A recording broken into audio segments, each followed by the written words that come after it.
Alright, this is the makings of me part 2. And I want to start off by saying there will not be a part 3 because I plan on talking about everything that I probably left off in the first one. So far I mentioned family and the difference between relatives and family. I mentioned a little bit about things that I will also be mentioning. So I'm not going to repeat myself. I'm just going to move straight forward, and I'm going to start off with chakras. And before I get into that, I just want to make like a disclaimer. I am not going to be taking notes or anything like that. I'm going to be doing a lot of reviewing of what I post on social media and stuff like that. If y'all haven't noticed, I said I am doing a conjunct podcast with Mariana, and I realized through that podcast that I speak more fluently when I don't write anything down. I'm speaking from the mind rather than from something that's been written or a script. So I don't want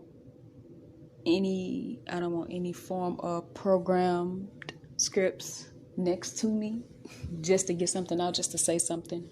I'm going to speak strictly from the mind, and it's gonna take its course from there. So back to chakras. I'm going to start with that first because that's the first thing came to my mind in regards to the making of me. And it's pretty cool. I'm doing this all on my phone, and I can just navigate and move around and still be recording. The recording is in progress, so that means I can move freely and look at certain things and still talk to you guys. So that's pretty cool, guys and ladies. Okay, so what I'm going to say about chakras is basically from my experience. Now, from the word standpoint, the highest level of energy, because that's what the chakra ties to, is your energy. The highest will be purple, and it's dealing with the cosmos energy or cosmic energy. The opposite of that is your ego attachment. So that's dealing with basically a stumbling block. If your ego is in a way, you cannot fully embrace the cosmic energy. The second one will be insight. The opposite of insight is illusion. The third one will be truth. The opposite of that is lies. The following, love. The opposite, grief. The next one, willpower. The opposite, shame. The next one, pleasure. The opposite of that is guilt. I was about to say gifts. And the last one, which is the low one of the imagery that I have in front of me, is survival. The opposite of that is fear. And that's coming from the word standpoint. This is what people will agree with. And this is the 7 levels of chakra. For as me, I have 9 elements of the chakra, just based off my experience alone. So I just want to compare the two before I get into the makings of me and how it ties in with my chakras. So my first one is very different from the word standpoint. The word standpoint is your cosmic energy. And I hope I'm pronouncing it right. My pronunciations is not always the best. So my number 1 is approach. I personally feel that no one would care about if you have love, truth, insight, pleasure, survival skills, willpower, etc. if your approach not even right. No. Your approach is the first thing people notice about you. That's your first impression. That's your presentation. Your approach is everything. Nobody cares if you're the wisest one in the room if your attitude is stank. So number 1 for me is approach. And I noticed that throughout my journey in life. Like, I will approach situations and was not so confident about it growing up. mainly because I was picked on a lot. But as I got older, I had to realize if you don't take yourself serious, Kriya, who else will take you serious? So I have to have something. I have to know rather what I'm speaking on and have confidence about what I'm speaking on if I want people to take me serious. So my approach had to change in order for me to grow farther on in life. So I'm going to touch on the second one. The second one is similar to the second one of the world standpoint, which is enlightenment. Insight, enlightenment, that goes hand in hand. One thing I learned recently about enlightenment is that enlightenment is different from spirituality. Enlightenment is when you're outside of your mind, when you're outside of your soul, which is your body. A lot of people don't know that because a lot of people mistake your soul for your spirit, which is two different things. And I'm going to drink some water right quick before I get the hiccups.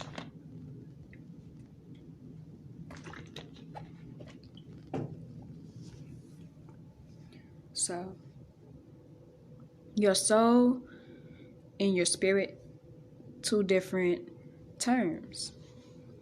Your soul is your body, your spirit is your mind. I learned that throughout experience, throughout this journey of mine. The third one is awareness, and that's dealing with, to me, I feel like you don't know what's true and what's false if you don't have awareness of what truth and the opposite of truth is. You usually know the difference between the two by the different results. So I feel like if you have no awareness, where can you truly speak from? The fourth one for me is experience. Experience is basically dealing with your journey in life. My journey in life, rather. And if I don't have an explanation for anything, then I feel like it's a waste for me.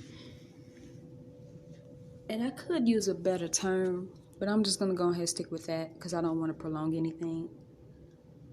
The fifth for me is connection. I feel like a synonym for connection is love. A lot of people speak of love but have no idea what love is.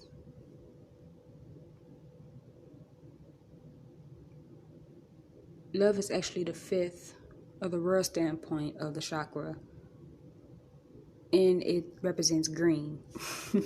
So connection and love goes hand in hand. It's the same word, different spelling. And a lot of people say love comes with action. Love does come with action as well. Love is more than action, though. Love is more than condition.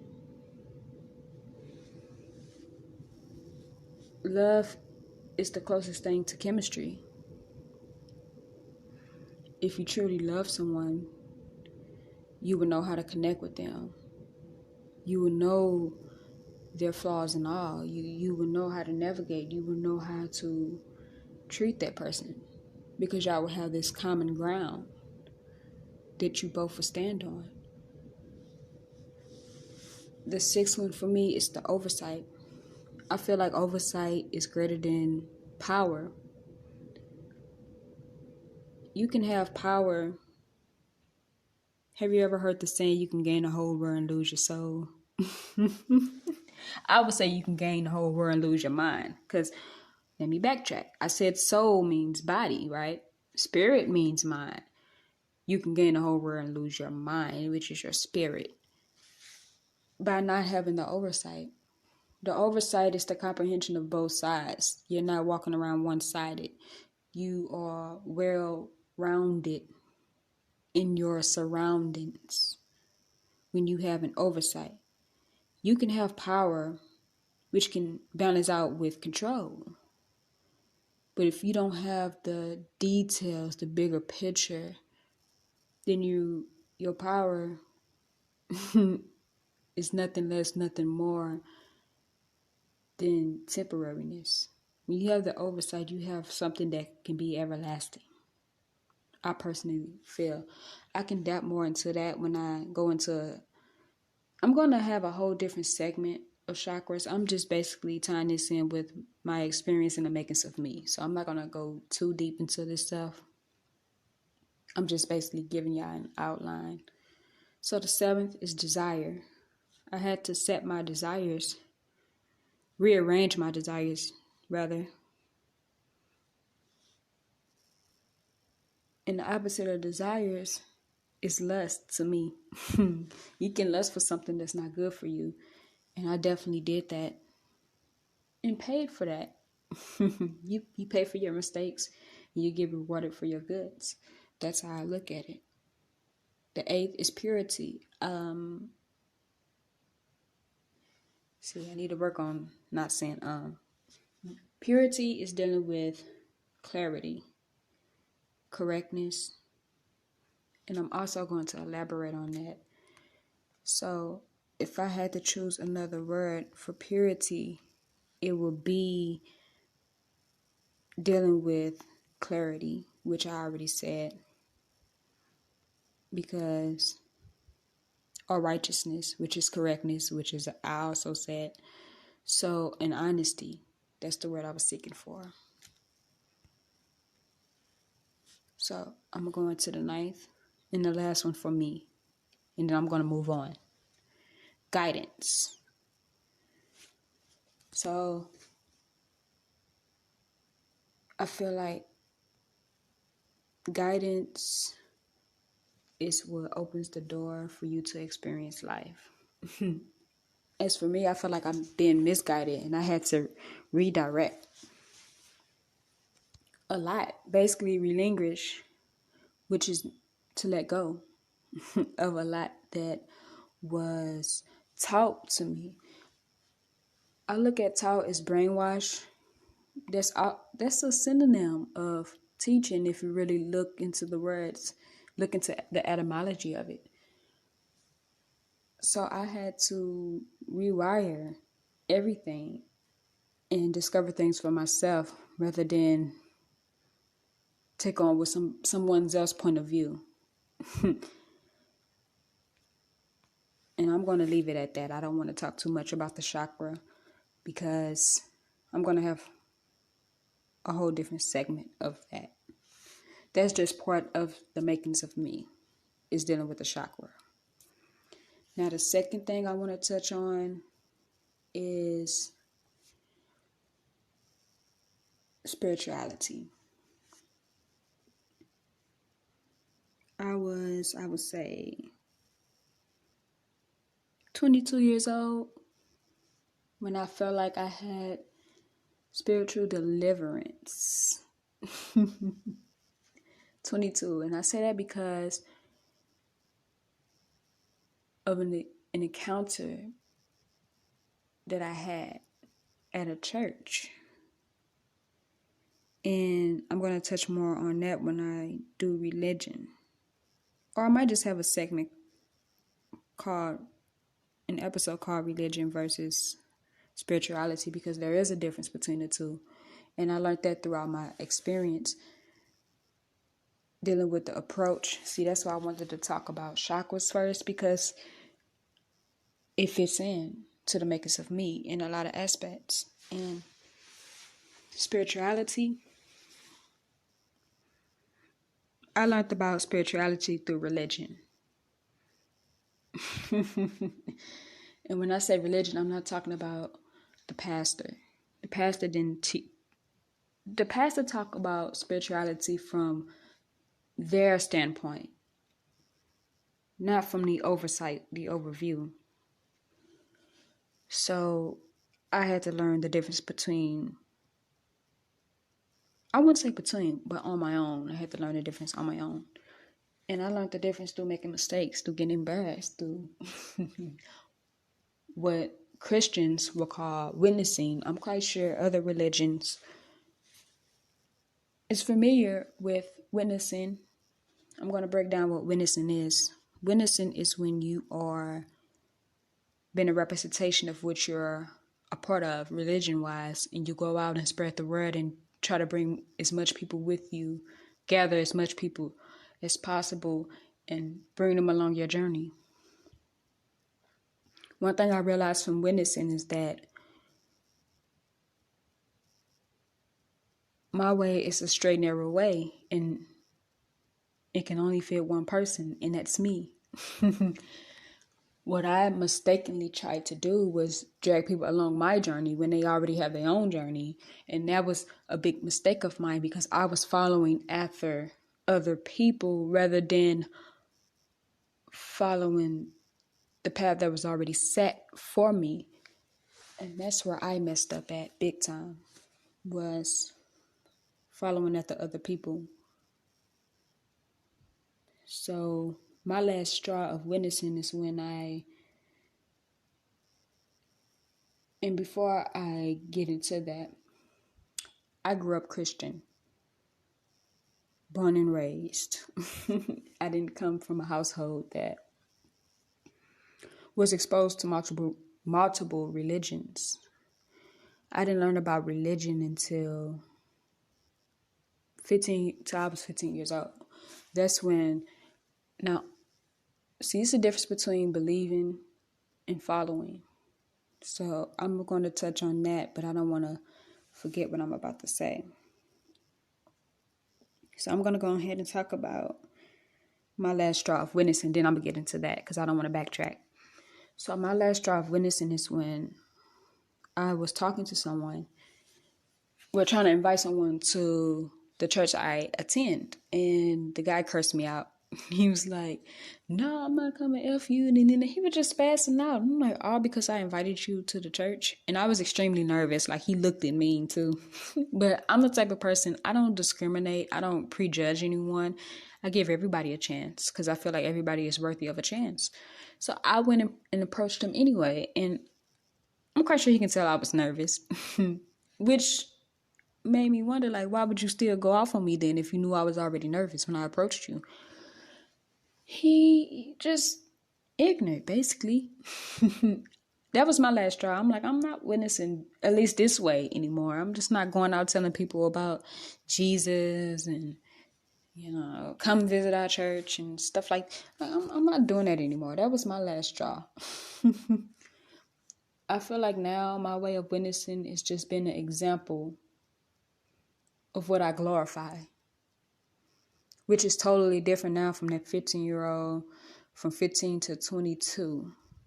When I witnessed to that person, I probably was 23 when I experienced spirituality. See, my mind and my approach started to change. Your mind, your internal self would change before your external. Your external have to catch up. And that's only if you're aware of it. Y'all see how all this ties into the chakra? That's why I mentioned chakra first. So I don't force nobody to know what I know. I don't say believe anymore. Because when you believe in something, you're guessing. I don't have to guess anymore because I know for certain of what I know. So I went from believing to knowing, and that caused a conflict with the people I'm surrounded by. But that's another topic for when I talk about religion in another episode. All this is just brief because this played a part in the makers of me. So I want to go back to the part. See, I already talked about my last straw of witnessing, so I want to go back to the part of Christianity.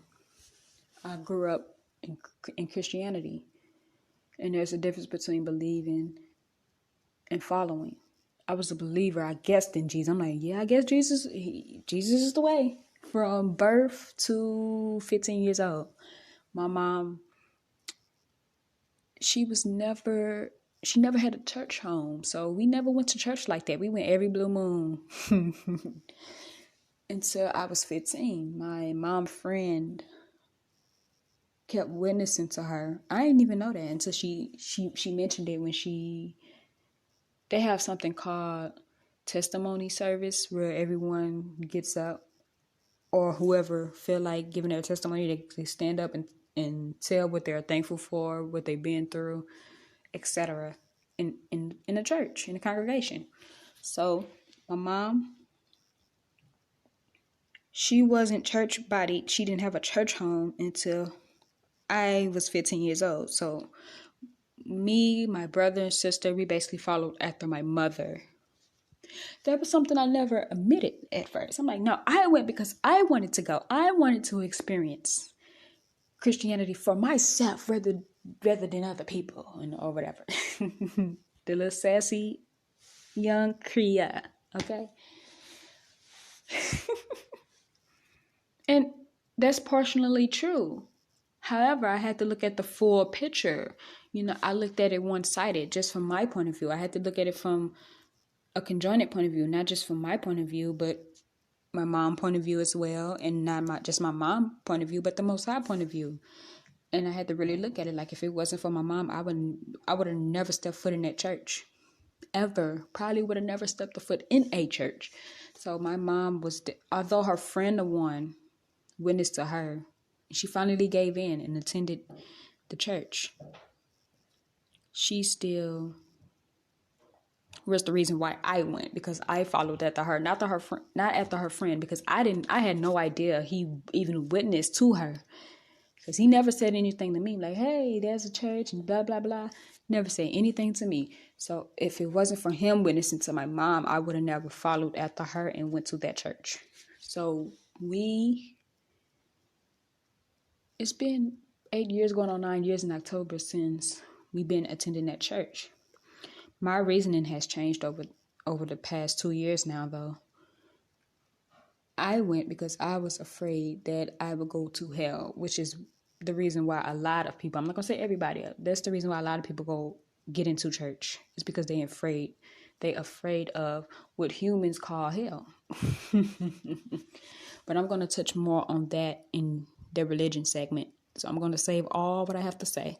I'm just basically, and I'm going to keep saying this to remind myself not to get deep into it, not for the sake of you guys, for the sake of myself.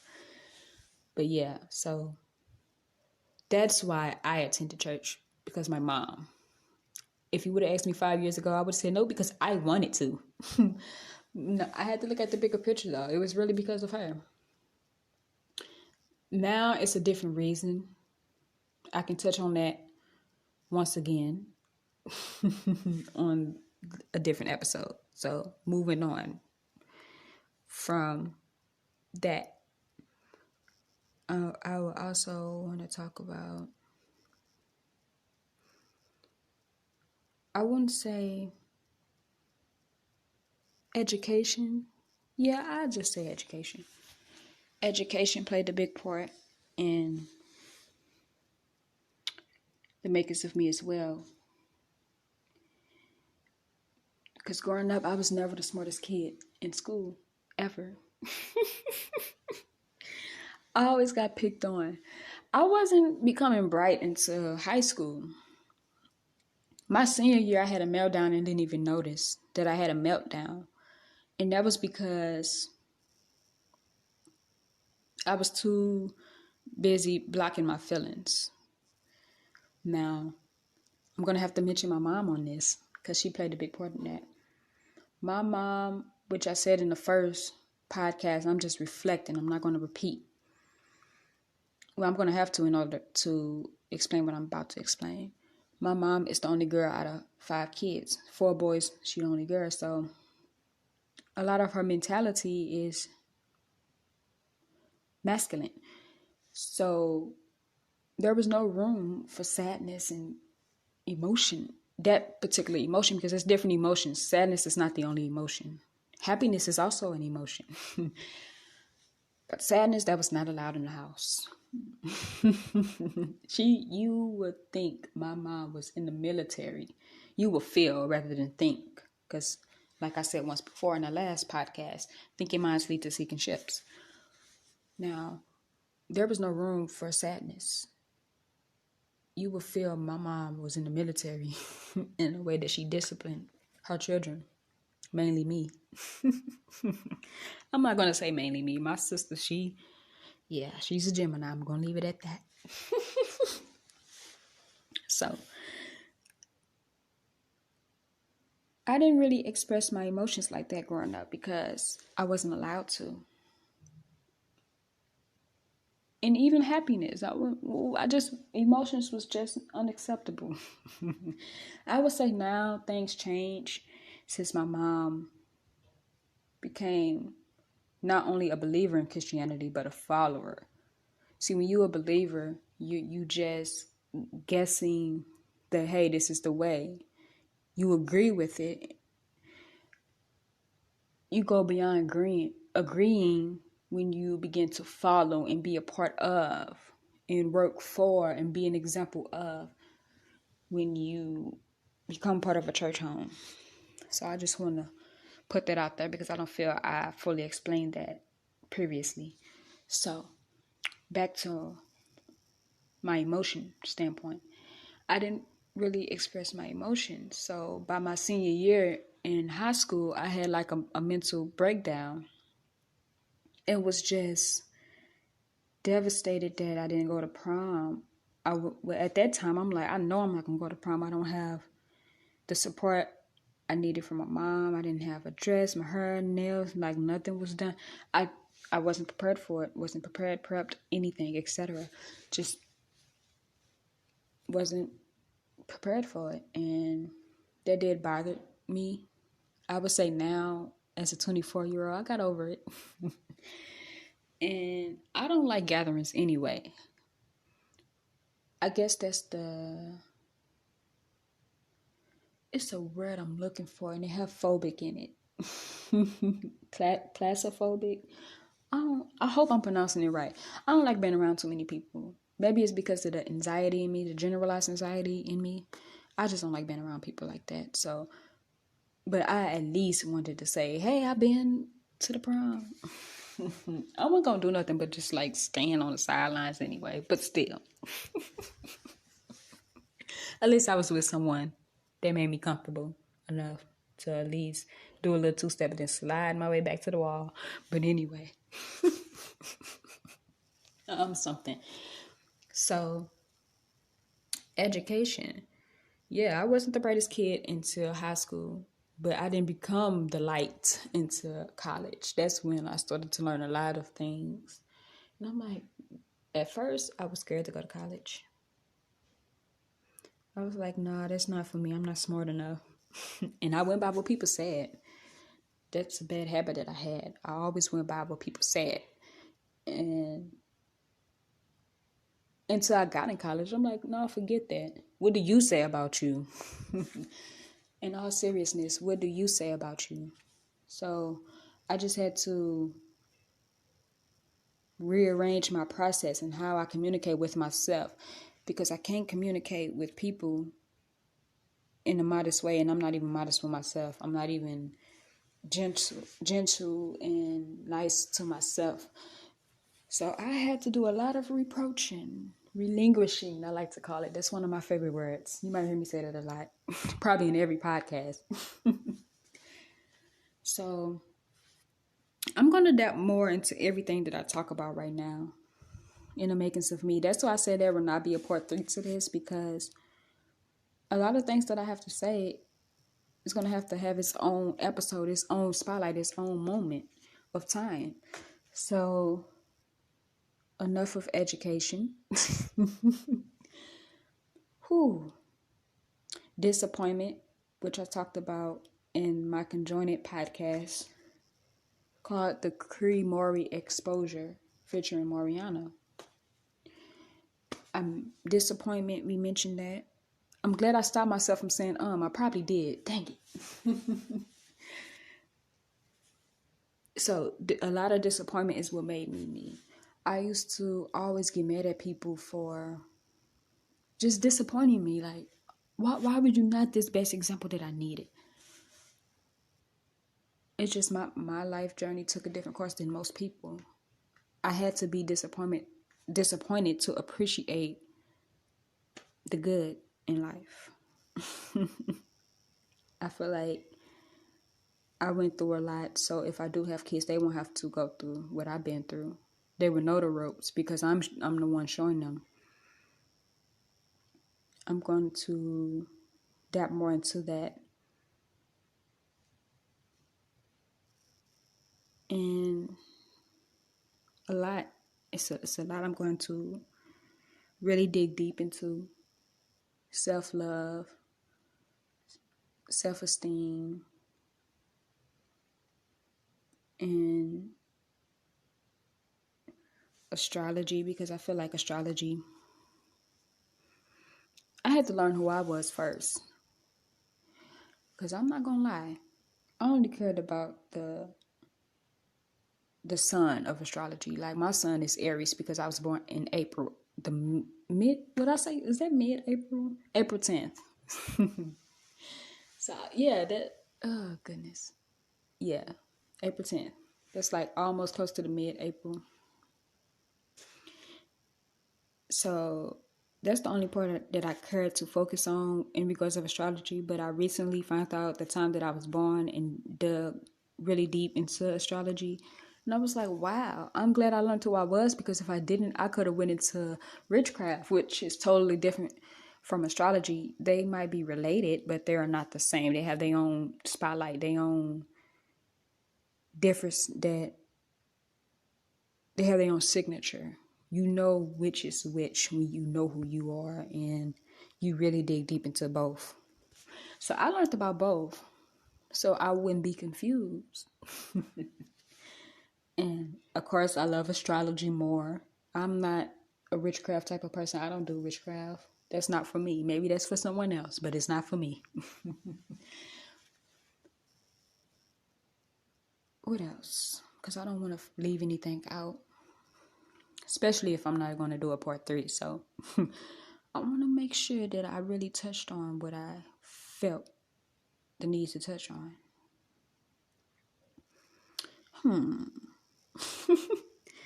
Well, I feel like that's it. I feel like I touched on what I needed to touch on for this episode of The Makings of Me Part 2. And that's it. That's all. Until next time, peace and love. I'm out.